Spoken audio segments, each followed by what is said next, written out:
किसी ने पुष्पा से कहा कि ये जो सुनील है, सुनील का अपने ही कोचिंग के किसी लड़की के साथ चक्कर चल रहा है और वो उसी लड़की के साथ भागकर शादी करने वाला है। कोर्ट अंत में निर्णय निकालती है कि 9,000 रुपए पर महीने पुष्पा को देने पड़ेंगे।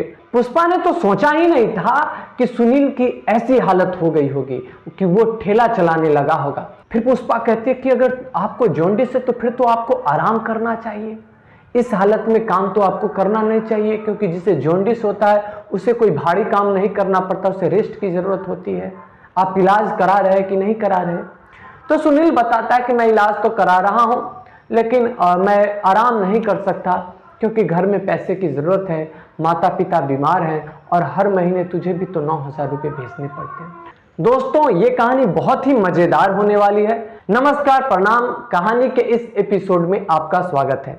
अगर आप मेरे चैनल पर नए हैं तो प्लीज मेरे चैनल को सब्सक्राइब कर दें। चलिए कहानी शुरू करते हैं। पुष्पा की शादी आज से 8 साल पहले हुई थी। पुष्पा की शादी जिससे हुई थी उसका नाम था सुनील। पुष्पा से सुनील का घर लगभग 15-20 किलोमीटर की दूरी पर था और सुनील का जो घर था गंगा नदी के किनारे पर था। सुनील से पुष्पा की शादी हुई थी क्योंकि सुनील के पास लगभग 4-5 बीघे जमीन उसके अपने नाम पे थे और सुनील के घर में सुनील के अलावा सिर्फ उसके माता पिता ही थे।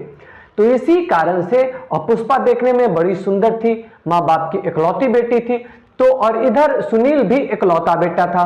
तो इन दोनों की शादी बड़े ही धूमधाम से कराई जाती है। इन दोनों की जब शादी होती है उससे पहले ये एक दूसरे को देखते भी हैं, पसंद भी करते हैं और इन लोगों की मर्जी से ही शादी होती है एक दूसरे की। बड़े प्यार से दोनों रहते हैं, घर में सारे खुश रहते हैं। संतोष के माता पिता, संतोष, पुष्पा। संतोष जो था उसके पास जमीन तो थी, वो किसानी का काम तो करता ही था, साथ में वो गांव में ही ट्यूशन पढ़ाया करता था, कोचिंग चलाया करता था। उस कोचिंग में बहुत सारे लड़के पढ़ने आते थे, बहुत सारी लड़कियां पढ़ने आती थी। तो दिन बड़े अच्छे से गुजर रहे थे। खेती से भी पैसा आ जाता था, जो कोचिंग चलता था कोचिंग से भी पैसे आ जाते थे।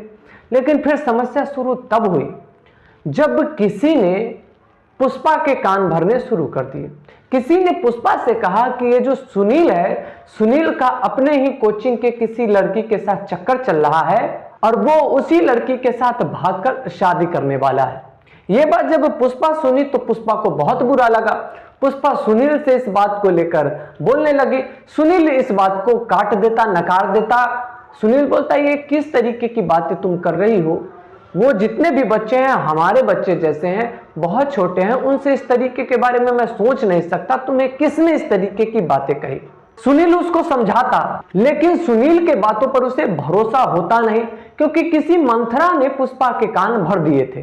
दोस्तों, आपको तो पता ही होगा कि एक गलतफहमी अच्छे रिश्तों के जड़ से उखाड़ कर फेंक देती है। दोस्तों, दो ऐसी चीजें हैं जो बड़े से बड़े रिश्ते को खत्म कर देती है। एक है गलतफहमी और दूसरा है जिद। उसमें से जो एक चीज होता है गलतफहमी, वो पुष्पा के मन में बैठ चुका था। सुनील उसको समझाने की बहुत कोशिश करता, लेकिन मानने वाली वो थी नहीं। दिनों ऐसा हुआ कि दोनों में झगड़े शुरू हो गए, लड़ाई शुरू हो गई। और चूंकि पुष्पा माँ बाप की इकलौती बेटी थी तो उसे अपने मायके से बहुत ही लाड़ प्यार मिलता था।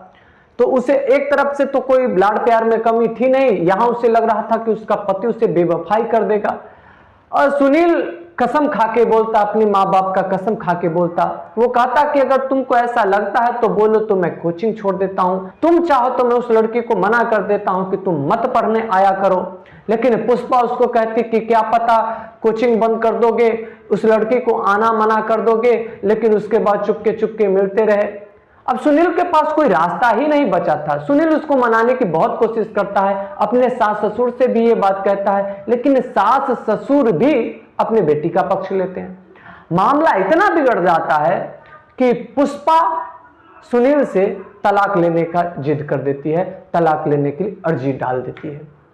मामला कोर्ट में जाता है। कोर्ट में जाने के बाद जज भी बहुत समझाता है पुष्पा को, क्योंकि जज को भी लगता था कि सुनील कहीं ना कहीं सही है, लेकिन पुष्पा के मन में जो गलतफहमी बैठ गई थी वो निकलने का नाम नहीं ले रही थी। अंतोगत्वा होता यह है कि पुष्पा को सुनील से तलाक दे दिया जाता है, लेकिन पुष्पा को तो लगता था कि सुनील ने मुझे धोखा दिया है, तो इसीलिए मैं इसको ऐसी सजा दिलाऊं। तो वो क्या करती है कि कोर्ट में अर्जी दायर करती है कि मुझे इतने पैसे चाहिए पर महीने अपने जीविकोपार्जन के लिए, मैं अपना जिससे खर्चा चलाऊं। वो कोर्ट में बताती है कि सुनील के नाम से इतनी पुश्तैनी जमीन है, इसकी कोचिंग में 20-25 हजार पर महीने की आय है, इसलिए मुझे उसका 50% जो मुआवजा है वो मुझे दिया जाए। कोर्ट अंत में निर्णय निकालती है कि 9,000 रुपए पर महीने पुष्पा को देने पड़ेंगे। मतलब सुनील अपनी कमाई में से प्रत्येक महीना 9,000 रुपया पुष्पा को देगा खर्चा पानी चलाने के लिए। कोर्ट से ये बात हो जाती है और पुष्पा अपने मायके चली आती है। ये शादी के 2 साल के अंदर अंदर ही ये सारा कुछ हो गया था। तलाक के बाद पुष्पा ने अपने पति की कोई खोज खबर ली ही नहीं और उसकी जिंदगी बड़ी अच्छे से कट रही थी, क्योंकि 9,000 रुपए तो उसे सुनील की तरफ से दे दिए जाते थे और वो सिलाई का काम जानती थी, तो उसने अपने मायके में ही सिलाई का दुकान खोल लिया और अच्छा खासा चल रहा था। तो उसे न तो पैसे की कमी थी, तो एकदम मजे में उसकी जिंदगी चल रही थी। 1-2 बार ऐसा हुआ कि सुनील ने पैसे भेजने में लेट किया तो पुष्पा तुरंत ही कंप्लेन कर दी। अब जिसके कारण तब से आज तक जब से कंप्लेन हुआ एक भी महीने सुनील ने लेट नहीं किया, एकदम समय पर उसका पैसा पहुंच जाता था। आज वो अपने सिलाई सेंटर के लिए कुछ सामान लाने अपने घर से 40-50 किलोमीटर दूर, उसका एक शहर है पटना, वहां जाती है। जब वहां जाती है ऑटो से जब जा रही थी तो एक नाले के पास से जब ऑटो गुजरती है तो वो देखती है कि एक ठेला नाले में गिरा हुआ है और एक व्यक्ति से जो ठेला पर सामान था नाले के गंदे पानी में घुसकर कमर इतना तक उसका डूब जाता है और फिर सामान निकाल निकाल के बाहर निकाल रहा है। वो देखते हुए ऑटो तो आगे बढ़ रही थी, लेकिन उसे लगा कि शायद ये उसका तलाकशुदा पति तो नहीं। तब तक ऑटो आगे बढ़ गई थी। फिर वो ऑटो वाले से बोलती है कि रोको, और रोक के जब वो उतर के आती है तो जब गौर से देखती है तो सच में वो उसका तलाकशुदा पति सुनील ही होता है। पुष्पा ने तो सोचा ही नहीं था कि सुनील की ऐसी हालत हो गई होगी कि वो ठेला चलाने लगा होगा, क्योंकि उसे तो लगता था कि वो कोचिंग चलाता होगा। जब उस समय वो 20-25 हजार रुपए महीने का कमा लेता था तो अब स्वाभाविक सी बात है कि 40-50 हजार रुपया कमा रहा होगा, लेकिन उसने तो सोचा ही नहीं था कि उसका जो पति सुनील होगा इस हालत में ठेला चला रहा होगा। पुष्पा ये देख के एकदम ठिठक गई। और जो तलाक हुआ था वो सुनील की मर्जी से नहीं हुआ था, वो तलाक हुआ था पुष्पा की मर्जी से, क्योंकि जिस समय तलाक हुआ था उस समय सुनील बहुत गिड़गिड़ाया था, पैर पकड़े थे पुष्पा के कि प्लीज तलाक मत करो, लेकिन पुष्पा मानी नहीं थी, जिद पे अड़ी हुई थी, गलतफहमी की शिकार थी। लेकिन आज वो तलाक के बाद वो भी पहली बार पुष्पा को अपने सामने देख रहा था। पुष्पा चुपचाप खड़ी थी। फिर वो पूछा कि तुम यहां कैसे? पुष्पा तो कुछ बोल ही नहीं पा रही थी। फिर पुष्पा पूछते कि आप ये काम करते हैं? फिर वो बताता है कि जब तुमने तलाक ले लिया उसके बाद हमारे तरफ कटाव आ गया और मेरा जो जमीन था गंगा किनारे था, तो मेरा पूरा का पूरा जमीन कटाव में चला गया, तो हमारे पास जमीन बची नहीं। उसके बाद जो हमारी कोचिंग चल रही थी तुमने मेरे नाम को लेकर इतना बदनाम कर दिया था गांव में, उस लड़की से मेरा संबंध जोड़ दिया था, ये पूरे गांव में हल्ला हो चुका था, तो जिसके कारण कोई भी अपने बच्चों को मेरे पास भेजने नहीं लगे और जिसके कारण मेरी कोचिंग चलना बंद हो गया।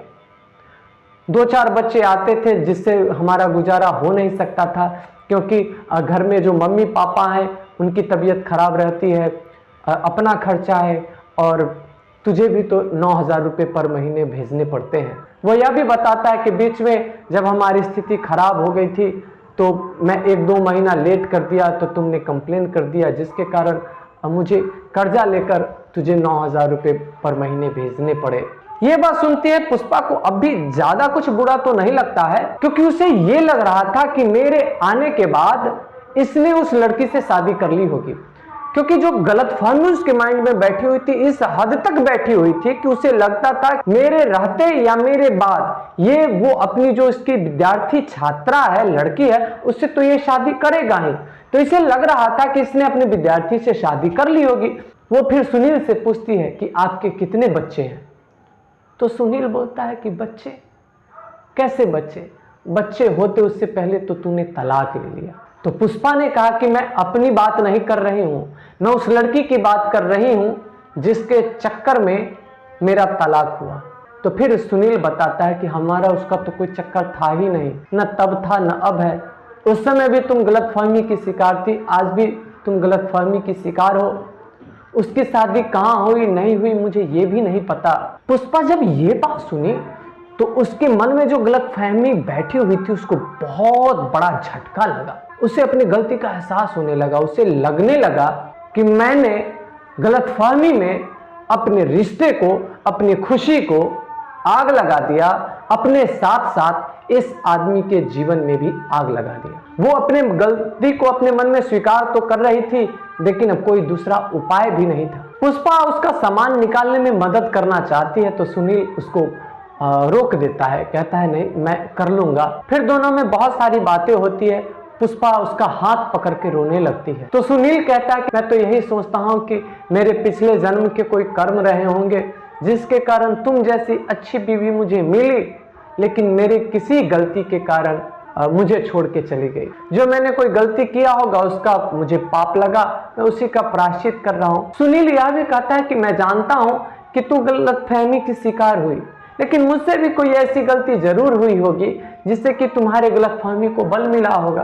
और सामान निकालने के बाद सुनील भी पूछता है कि तुम क्या कर रहे हो। वो भी बताती है कि मैं सिलाई मशीन का दुकान खोल ली हूँ, कपड़ा सिलाई वगैरह करती हूँ।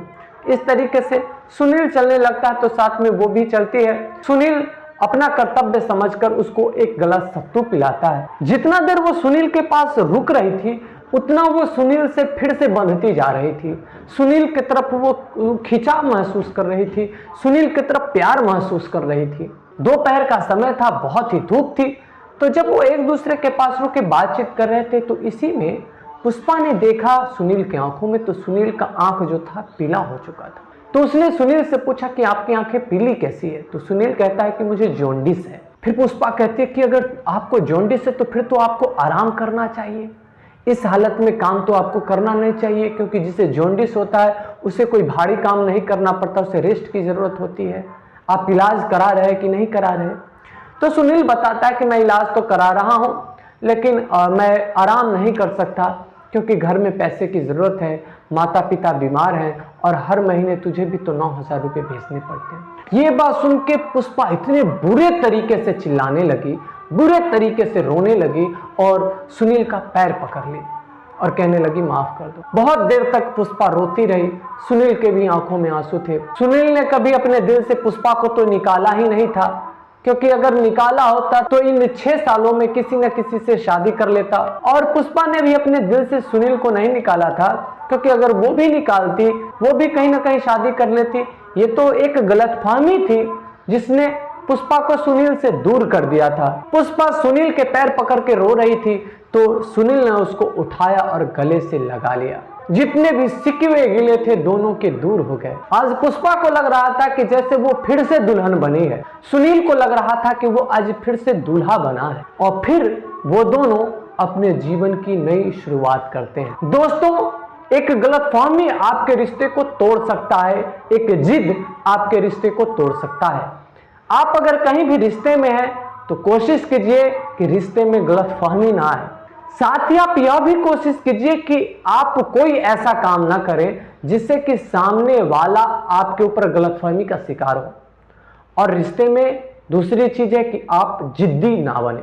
दोस्तों, आप देखना ना भूलिएगा, प्रत्येक रविवार मेरे चैनल पर सुपर संडे नाम से एक कहानी आएगी। वो कहानी इतनी मजेदार होगी, इतनी कॉमेडी भरी होगी कि आपको हंसते हंसते पागल बना सकती है। वो जब आप सुनेंगे तो आपका दिन बन जाएगा। आप भले कितने भी डिप्रेशन में हो, लेकिन वो कहानी सुनने के बाद इतनी अजूबा कहानी होगी। तो दोस्तों, प्रत्येक संडे सुपर संडे के नाम से मेरे चैनल पे वीडियो आएगी, कॉमेडी वाली, हंसने वाली, उसको आप जरूर देखा करें। दोस्तों, कैसी लगी आपको ये कहानी, आप हमें कमेंट करके जरूर बताइएगा। जब भी आप कमेंट करें तो कमेंट में अपना नाम और अपना पता अवश्य लिखें, जिससे कि मैं अगली वीडियो में आपका नाम ले सकूं। पहले मैं उन लोगों का नाम ले लेता हूं जिन्होंने मेरी पिछली वीडियो में कमेंट किया था। रंजू परमार बरसाना उत्तर प्रदेश से हैं, साजन खान बरेली यूपी से हैं, विनोद पांडा हरियाणा से हैं, नरसिंह लोखा छत्तीसगढ़ से हैं। आपने वीडियो को अंत तक देखा, इसके लिए आपका शुक्रिया।